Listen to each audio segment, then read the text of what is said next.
मामांनी जाताना सांगितलंय, ज्या दिवशी हिरवी झाडं उभ्यानं महाप्रलयानं महाविनाशानं पेटतील त्या दिवशी मी नाही असं समजा. ज्या दिवशी हिरवी झाडं उभ्यानं महाप्रलयानं महाविनाशानं पेटतील त्या दिवशी मी नाही असं समजा. पण तोपर्यंत या जगाच्या पाठीवरून मला कुठूनही हाक मारा. हा बाळू धनगर तुमच्या टाचाखाली उभा आहे, पण जो मला नाही म्हणेल त्याच्याकरता मी कधीच नसणार, त्याच्याकरता मी कधीच नसणार. जो भक्त माझ्या मामाला आहे म्हणतो, मामा त्याच्याकरता आहे. बघा, तुम्ही सगळेजण आज माझ्या मामाच्या दरबारात आलात, मामांच्या दरबारात आलात. ऐका, माझ्या मामांच्या समोर सांगू नका तुमचं संकट किती मोठं आहे. ऐका, माझ्या मामांना सांगू नका तुमचं दुःख किती मोठं आहे, तुमचं संकट किती मोठं आहे. जा आणि त्या दुःखाला, त्या संकटाला जाऊन सांगा, आमचा देव किती मोठा आहे, माझा मामा किती मोठा आहे. त्या दुःखाला, त्या संकटाला जाऊन सांगा. कारण बाळू मामा म्हणजे साधा सुद्धा देव नाही. बाळू मामा म्हणजे साधा सुद्धा देव नाही. आंधळ्याला डोळे, पांगळ्याला पाय, मुक्याला वाचा आणि नशिबात नसलेली गोष्ट सुद्धा तुम्हाला प्राप्त करून देणारा देव म्हणजे माझे बाळू मामा आहे. बाळू मामाच्या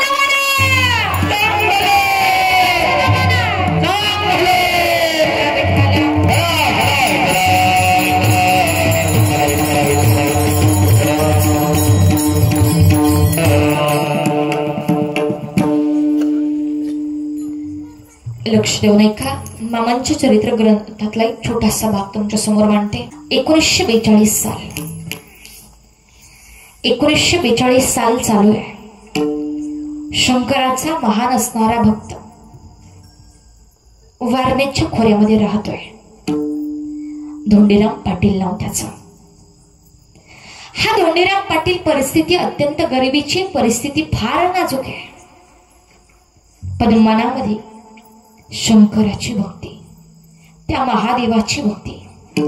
परंतु महादेवाचा, रुद्राचा अवतारच माझे बाळू मामा आहेत.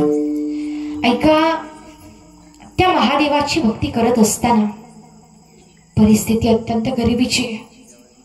वडिलांनी साथ सोडली, वडील देवाघरी गेले. एक लक्षात ठेवायचं, दुःख जवळ आलं की समजायचं देव जवळ आला. इथं देवाची ते खोना आला ज्याच्या घरा, देवाची ते खोना आला ज्याच्या घरा, देवाची ते खोना आला ज्याच्या घरा, देवाची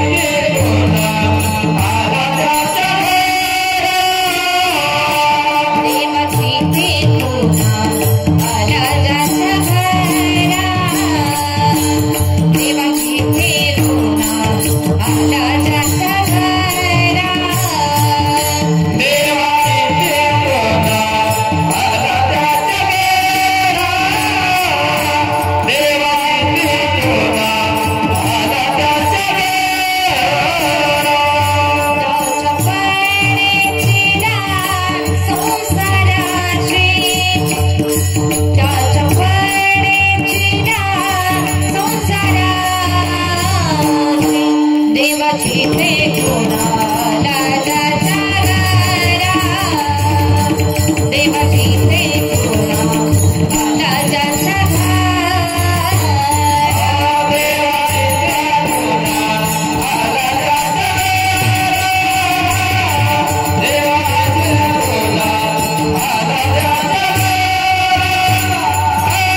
आला ज्याच्या घरा त्याच्या पडी चिरा संसाराशी.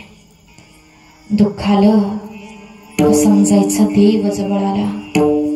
सुखामध्ये कधी देव आठवतच नाही, सुखामध्ये देव आठवत नाही, पण दुःखामध्ये देव आठवल्याशिवाय राहत नाही.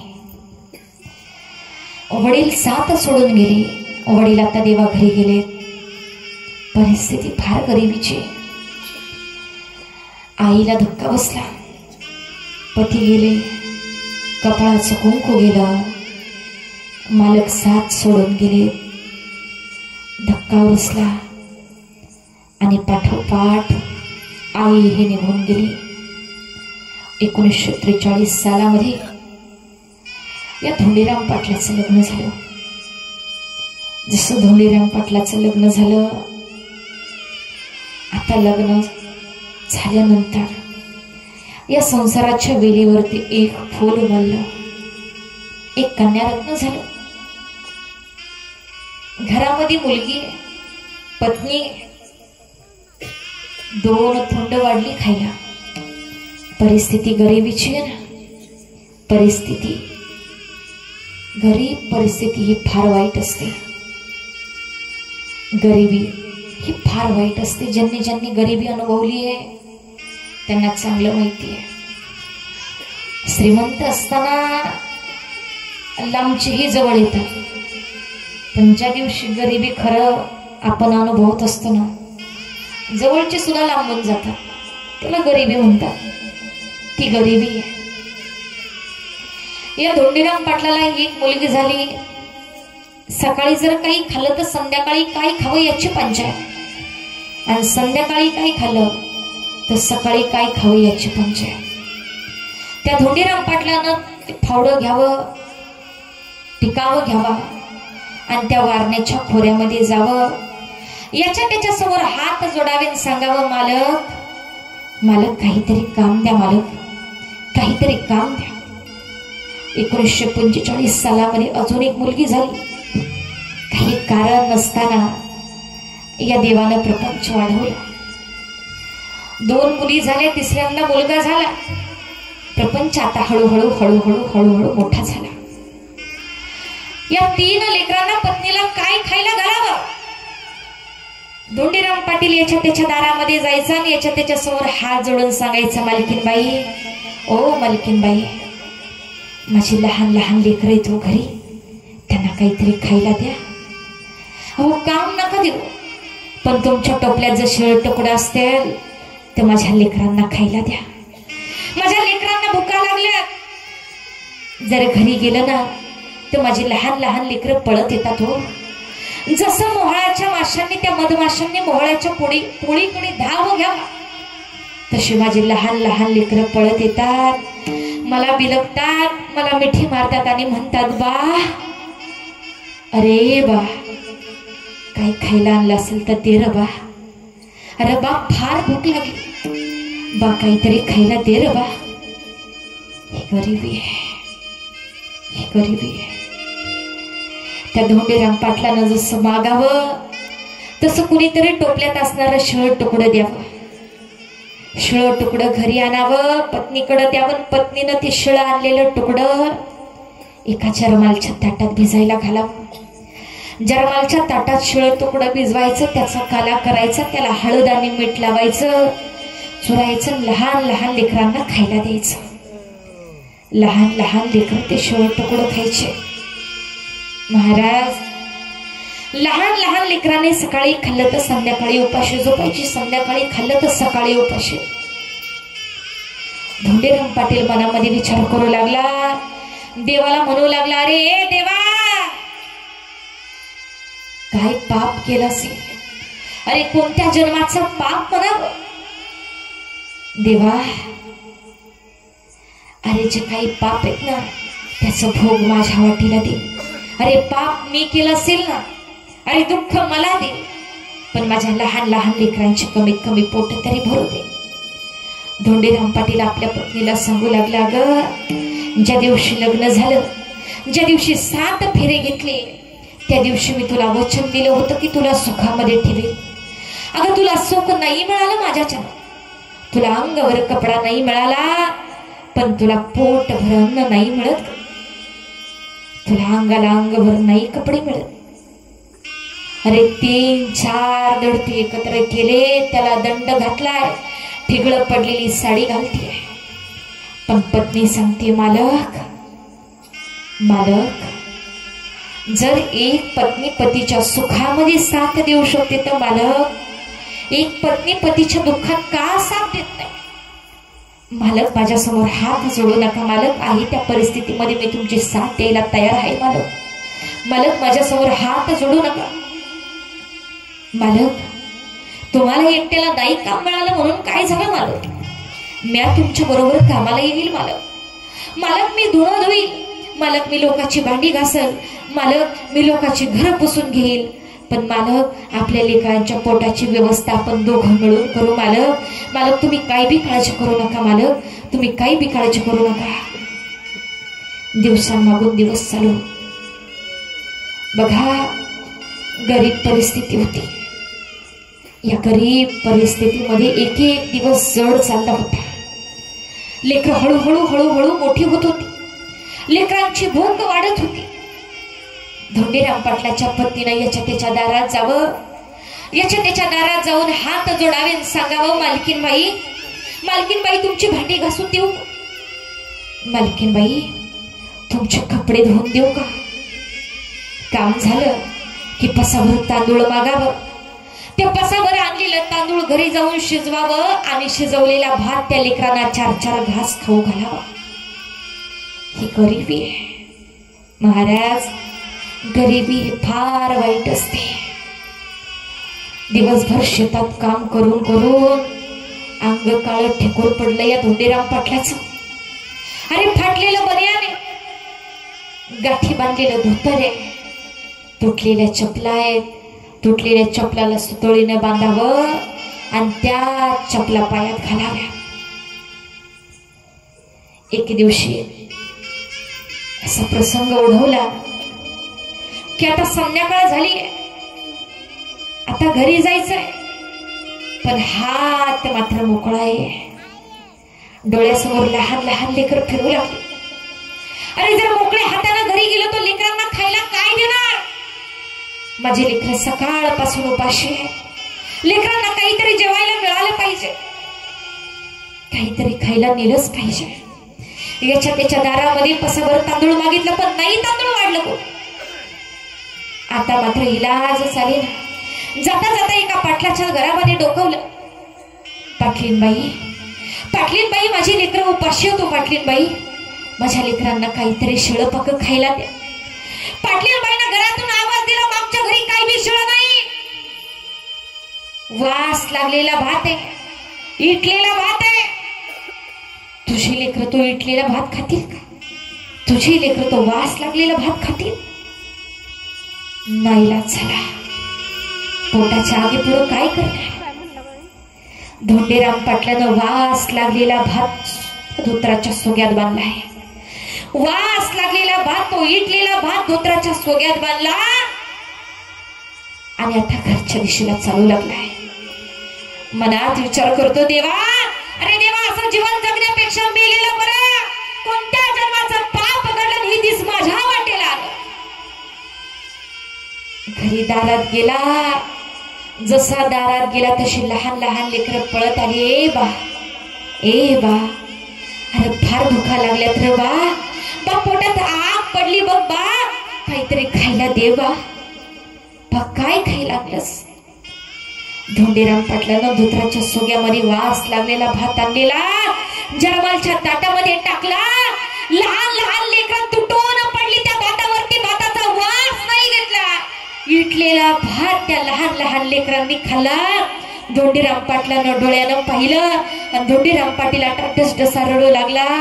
देवा, अरे देवा, कोणत्या जन्माचं पापर देवा हे म्हणावं? अरे माझ्या लहान लहान लेकरांना नाही रे देवा चांगलं खायला भेटत. देवा, अरे काय पाप झालं असेल ते माझ्या वाटेला येऊ दे रे देवा. माझ्या लेकरांना पोटभर अन्न दे रे देवा. माझ्या लेकरांना अंगभर कपडे नाही मिळत, पण माझ्या लेकरांना कमीत कमी पोटभर खायला तरी मिळू दे रे देवा. पोटभर खायला मिळू दे. दोघा नवरा बायकोला फार वाईट वाटू लागलं. लहान लहान लेकरं वास लागलेला भात खाऊन झोपी गेली. पोटाच्या आगी पुढं काही चालत नाही. पोटाच्या आगी पुढं कोणतं सोंग चालत नाही. वास लागलेला भात खाऊन घेतला. दुसऱ्या दिवशी त्याला पहाटे उठावं. पहाटे उठून फावडं घ्यावं, टिकाव घ्यावा आणि ह्याच्या त्याच्या दारात जावं. 1949 साल आलं, ज्या काळी आपला भारत देश स्वतंत्र झाला. थोडीशी जमीन होती, गावच्या पाटलाकडे जमीन गहाण ठेवली. जमीन जशी गहाण ठेवली, पाटलानं थोडंफार पैक दिलं. महाराज तळ वाटतंय, पैसे किती दिवस पुरणार? आता पैसे संपून गेले. पाटलानं जमीन स्वतःची करून घेतली. पाटलानं सुद्धा जमीन स्वतःची करून घेतली. बघा, ज्या दिवशी तुमच्या खिशात लाख असतील, ज्या दिवशी तुमच्या खिशात लाख असतील, त्या दिवशी तुम्हाला लाख देणारे लाख भेटतील. ज्या दिवशी तुमच्या खिशात लाख असतील, त्या दिवशी तुम्हाला लाख देणारे लाख भेटतील. पण ज्या दिवशी तुमचाच खिसा रिकामा असेल, लाखानं भरलेले खिसे सुद्धा तुम्हाला रिकामे दिसतील. लाखानं भरलेले खिसे सुद्धा तुम्हाला रिकामे दिसतील. ही गरिबी आहे. गरिबी ही फार वाईट असते. एके दिवशी संध्याकाळी काम झालं. संध्याकाळी धोंडीराम पाटील थोडं तुकडं घेऊन आला, थोडं तांदूळ घेऊन आला. तांदूळ शिजला, लहान लहान लेकरांनी भात खाल्ला. आता सकाळी पाणी पिऊन धोंडीराम पाटील कामाला गेला. तसं त्या माईनं, त्या माऊलीनं, त्या आईनं शिळ तुकडं जरमालच्या ताटात भिजायला घातलं. काला चुरला, हळद मीठ लावलं आणि लहान लेकरांसमोर ती जरमालची ताटली मांडली. सगळ्यात मोठी मुलगी होती. जशी तिनंही लेकरं त्या ताटाच्या कडेने जेवायला बसली. मुलगी मोठी होती ना, त्या मुलीनं 2 घास खाल्लं आणि 1 मूठ भरली आणि पाठीमागं दडवली. जशी मूठ भरून पाठीमागं दडवली तसं आईनं पाहिलं. आई त्या मुलीजवळ आली, 2 मुलीच्या मुस्कटात मारल्या, 2 गालात फटके दिले आणि मुलीला सांगू लागले, अगं किती स्वार्थी झालीस, अगं तुझं पोट भरलं म्हणून संध्याकाळी खायला मिळावं 1 मूठ भरून पाठीमागं दडवतीस. अगं तुझी लहान लहान 2 भावंड उपाशी आहे. त्या मुलीच्या गालात मारलं. मुलगी रडू लागली. अगं माय, ए माय, ही भरलेली मूठ माझ्या करता नाही ग माय, ही भरलेली मूठ माझ्या करता नाही ग माय. अगं मी दररोज बघते माय, माझा बा सकाळी पाणी पिऊन कामाला जातोय माय, माझा बा संध्याकाळी पाणी पिऊन झोपतोय, माझा बा दिवसभर पाणी पिऊन काम करतोय माय. ही भरलेली मूठ माझ्या करता नाही ग माय, ही भरलेली मूठ माझ्या बा करताय, भरलेली मूठ माझ्या बा करताय. एका मुलीचं बापावरती किती प्रेम असतं. ज्या दिवशी एक तुम्हाला मुलगी होईल, मुलीचं बापावरती, बापाचं मुलीवरती किती प्रेम असतं हे कधी शब्दात मांडता येत नाही. जगात पवित्र जर नातं कोणतं असेल ना, ते का बाप लेकीच आहे. मुलीचं फार प्रेम असतं त्या बापावरती. आईनं मुलीला कडकडून मिठीला मारली, हृदयाशी धरलं ना, आता आई डसडसा रडतीये. भरलेली मूठ पाठीमागं दडवली. मी स्वार्थी समजले, पण माझ्या लेकीनं मूठ स्वतः करता नाही, तर तिच्या बापा करता दडवली होती. तिच्या बापा करता मूठ दडवली.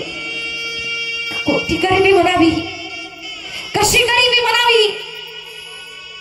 संध्याकाळी हा धोंडीराम पाटील कामावरून आला. लहान लहान लेकरं झोपी गेले. तशी धोंडीराम पाटलाची पत्नी धोंडीराम पाटला समोर गेली. भरलेली मूठ लेकीनं ठेवली. सांगितलं, मालक, मालक, माझ्या लेकीनं तुमच्या करता मूठ ठेवली मालक. ही तुकड्याची मालक मी 2 मुस्काटात मारल्या मालक. माझ्या लेकीनं सांगितलं, माझा बाप पाणी पिऊन झोपतोय, पाणी पिऊन कामाला जातोय मालक. माझ्या लेकीनं तुमच्या करता मूठ ठेवली. धोंडीराम पाटील लेकीच्या उशाला जाऊन बसतोय. लेकीच्या माथ्यावरून हात फिरवतोय. हा धोंडीराम पाटील डसडसा रडू लागला. माझ्यावरती किती प्रेम आहे माझ्या मुलीचं, अरे लेकीचं किती प्रेम आहे. धोंडीराम पाटील आता मनात विचार करू लागला, अरे हे जीवन जगण्यापेक्षा गेलेलं बरं. दिवाळीचा सण आला होता. धोंडीराम पाटलानं मनात विचार केला, वर्षभर नाही माझ्या लेकरांना गोड घास खायला मिळत, पण कमीत कमी दिवाळीच्या सणाला तरी माझ्या लेकरांना गोड घास खायला मिळावा. भर दिवाळीच्या दिवशी लोकांच्या दारामध्ये दिवे सजले, पण या धोंडेराम पाटलाचं घर मात्र अंधारात आहे. नाही दररोज गोड मिळत, पण दिवाळीच्या दिवशी सुद्धा या धोंडेराम पाटलाच्या लेकरांना नाही गोड घास खायला मिळाला. दिवाळी संपून चालली होती. धोंडेराम पाटलाची बायको एका पाटलाच्या दारात भांडी घासायला गेली. पाटलाच्या दारात 2 कमरे एवढे कुत्रे बांधले, साखळीनं कुत्र्यांना बांधून ठेवलाय. आणि त्या कुत्र्यांच्या समोर पाहिलं तर दिवाळीचा शिळा फराळ टाकलेला होता. धोंडेराम पाटलाच्या बायकोनं पाहिला, माझ्या लेकरांना शिळा फराळ नाहीये, तर या पाटलाच्या कुत्र्यांसमोर शिळा फराळ आहे. कुत्रे डोळे मोठे करून बघत होती, कुत्रे डोळे वटारून बघत होती, पण माझ्या लेकरांना हा शिळा फराळ खायला घालावा. आईचं हृदय, आईचं काळीज आहे. माझ्या लेकरांना तो शिळा फराळ नेला पाहिजे. कुत्री डोळे वटारून बघतायत, कुत्री चावतील की नाही नाही माहिती त्या आईला.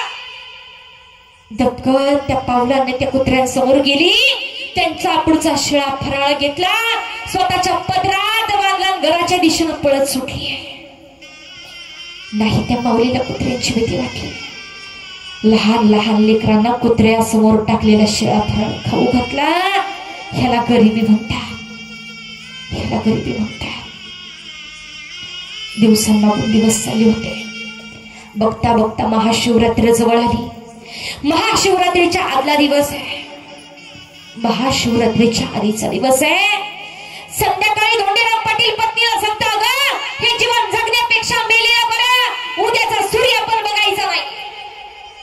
जर माझे लहान लहान लेकरं माझ्या डोळ्यासमोर उपाशी मरत असतील तर उद्याचा सूर्य आता बघायचा नाही. तू एका लेकराला कडव घे, मी 2 लेकरांना कडेवर घेतो. तुझ्या पोटाला दगड बांधतो, माझ्या पोटाला दगड बांधतो. उद्या सकाळी, उद्या पहाटे त्या वारण्याच्या डोहात जाऊन दोघांनीही आपलं आयुष्य संपवायचं, लेकरांना बरोबर घेऊन. आता उद्याचा सूर्य बघायचा नाही. दोघांचं ठरला, जगण्यापेक्षा मेलेलं बरं. 12 वाजून गेले. महाशिवरात्रीचा दिवस चालू झाला. महाशिवरात्रीचा दिवस चालू झाला. धोंडेराम पाटील एका खांबाला टेकून बसलाय. धोंडेराम पाटलाची पत्नी लेकरांच्या उशीला बसली, त्यांच्या डोक्यावरून हात फिरवती. ज्या लेकरांना 9 महिने 9 दिवस वाढवला, आता त्यांनाच घेऊन आपलं आयुष्य संपवायचंय, डसडसा रडतीये. पण खांबाला टेकून बसलेला धोंडेराम पाटील, त्याला झोप लागली. त्याचा डोळा लागला, आणि जसा डोळा लागला तसा त्या धोंडेराम पाटलाच्या स्वप्नामध्ये 6.5-7 फूट उंचीचा माणूस, ज्याच्या पायात जोडे, हातामध्ये काठी आहे, कपाळाला भंडारा आहे, डोक्याला फेटा आहे, असा माणूस स्वप्नात आला. आणि तो धोंडेराम पाटलाला सांगतोय, धोंडेरांडाच्या, अरे कुणाच्या जीवावरती वजन टाकून मारण्याच्या डोहाकडे चाललास? या कलियुगात बाळू धनगर जिवंत असताना तुला का मारण्याच्या डोहाकडे जावं असं वाटतंय? अरे कलियुगात बाळू धनगर अजून जिंदा आहे. अरे माझ्याकडे ये. तुझ्या परिस्थितीच्या मुस्कटात जर नाही पायतान मारलं तर कलियुगात हा बाळू धनगर नाव सांगणार नाही. म्या कलियुगात बाळू धनगर नाव सांगणार नाही. जसं स्वप्न पडलं तसं धोंडेराम पाटलाचे डोळे उघडले. धोंडेराम पाटलाला खटकन जाग आली आणि धोंडेराम पाटील पत्नीला सांगू लागला, अगं अगं आता झोप लागली आणि स्वप्नात कुणीतरी बाळू धनगर आलाय आणि बाळू धनगर सांगतोय धोंडेरांडाच्या कुणाच्या जीवावर वजन टाकून वारण्याच्या डोहाकडे चाललाय. कलियुगात बाळू धनगर जिवंत आहे. तुझ्या परिस्थितीच्या मुस्कटात मी पायतान मारतो. माझ्याकडे ये धोंड्या, माझ्याकडे. पत्नी सांगू लागली, मालक मालक आज मरायचं तर उद्या मरू मालक. जा आणि त्या धनगराच्या बाळूला शोधा मालक. कोण आहे तो धनगराचा बाळू? कुठे आहे तो धनगराचा बाळू? जा मालक, जा त्या बाळूचा शोध घ्या मालक, त्या बाळूला शोधा. महाशिवरात्रीच्या दिवशी सकाळी सकाळी धोंडेराम पाटलांना वारण्याच्या डोहात अंघोळ केली. शेजाऱ्यांकडून 10 रुपये उसने घेतली वाट खर्चीला. कापशीला जाणारी बस पकडली. कापशीला जाणारी बस पकडून हा धोंडीराम पाटील बसमध्ये बसला आणि कापशीत उतरला. तसं येणाऱ्या जाणाऱ्यांना सगळ्यांना विचारू लागलं, काय हो, हा धनगराचा बाळू कुठे राहतो?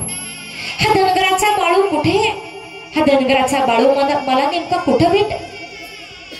लोकांनी मामाच्या तळाकडे बोट दाखवलं. तसं हा धोंडीराम पाटील मामाच्या तळावरती गेला. सूर्यास्ताची वेळ झाली. आता सूर्य मावळतीला गेलाय. सूर्य मावळतीला जायच्या वेळेला हा धोंडीराम पाटील मामाच्या तळावरती गेला. मामा बाजावरती बसले. मामाच्या हातात काठी आहे, डोक्याला फेटा आहे, कपाळाला बंडारा आहे, पायामध्ये जोडे. जगाच्या मालकाला पाहिलं. माझ्या मामानं या धोंडीराम पाटलाला पाहिलं. जोरात आवाज दिला, अरे धोंड्या, आलास व्हायला लेखा, अरे ये. तसा धोंडीराम पाटील पळत पळत गेला आणि मामाच्या चरणावरती आपलं मस्तक टेकवलं. मामानं भंडाऱ्यात हात बुडवला, धोंडीराम पाटलाच्या मस्तकाला लावला. संध्याकाळी आरती झाली. पंचपक्वानाचं ताट समोर आलंय. पंचपक्वानाचं ताट समोर पाहिलं. एक घास घेतला आणि तोंडासमोर नेला. तोंडासमोर नेलेला हात पुन्हा आता ताटात गेला. माझी लहान लहान लेकरं उपाशी, मी कसं खाणार? पण मामानं सांगितलं, धोंड्या धोंड्या खाऊन घे त्याच्या, खाऊन घे. आता नाईलाज झाला. समोर वाढलेलं ताटातलं संपवून टाकलं. दुसऱ्या दिवशी सकाळ झाली. सकाळी आरती झाली, महाप्रसाद झाला. धोंडीराम पाटलानं मामाला विचारलं, मामा मामा आता येऊ का मी? मामानं सांगितलं, ठीक ठीक आहे धोंड्या, जातो. मामानं थोडासा भंडारा घेतला. धोंडीराम पाटलाच्या धोत्रात कापडामध्ये धोंडीराम पाटलाला बांधून दिला. तसा आता धोंडीराम पाटील घराच्या दिशेने निघालाय. धोंडीराम पाटील मनात विचार करू लागला, काल पत्नीला सांगून आलं होतं की मामा या परिस्थितीवरती मात करतील. बाळू मामाने मात्र काही सुद्धा सांगितलं नाही. आता काय करायचं, काय करायचं? आता उद्याचा सूर्य बघायचा नाही. आता उद्याचा सूर्य बघायचा नाही. आता उद्या पहाटे लेकरांसहित जीवन संपवायचं. पण जसा हा धोंडीराम पाटील आता घराच्या जवळ येऊ लागला, लहान लहान लेकरं पायामध्ये डोकं घालून बसलेली असतील. माझी पत्नी घरातल्या एखाद्या कोपऱ्याला बसली असेल, मनात विचार चालू होता.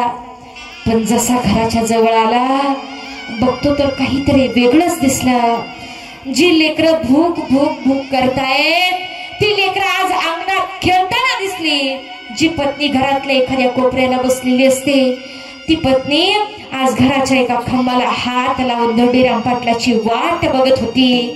जसा धोंडीराम पाटील समोर दिसला, तशी ती पत्नी म्हणती, मालक मालक हात धुवून घ्या, मालक तुम्हाला जेवायला वाढते. तसा धोंडीराम पाटील पत्नी जवळ गेला. पत्नीला खांद्याला धरून हलवलं. अगं घरामध्ये तांदळाचा दाना नाही आणि तू म्हणती मालक हात धुवून घ्या, जेवायला वाढते. अगं कुठून आला? त्याच्या पत्नीने सांगितलं, मालक काल सूर्यास्ताच्या वेळेला तुमचा एक मैत्र आला होता. मालक काल सूर्यास्ताच्या वेळेला विद्युत मावळतीच्या वेळेला तुमचा एक मैत्र आला मालक, आणि इतका देऊन गेला की आयुष्यभर सरणार नाही मालक, इतका तुमचा तो मैत्र देऊन गेला. तसा धोंडीराम पाटील गुडघ्यावरती खाली कोसळला. डोळ्यामधून अश्रूच्या गळगळ गळगळ गळगळ धारा वाहू लागल्या आणि धोंडीराम पाटलाला कळून चुकलं, काल सूर्यास्ताच्या वेळेला माझा कुणी मैत्र नाही, तर हाच तो जगाचा मालक बाळू धनगर माझ्या घरला आला आणि माझ्या अख्ख्या आयुष्यभर पुरेल इतक्या जेवणाची व्यवस्था माझा तो बाळू मामा करून गेलाय. माझा मामा करून गेला. खऱ्या अर्थानं जो भक्त माझ्या मामालाही म्हणतो, मामा त्याच्याकरता आहे, आणि जो भक्त माझ्या मामाला नाही म्हणल, मामा त्याच्याकरता कधीच नसणार.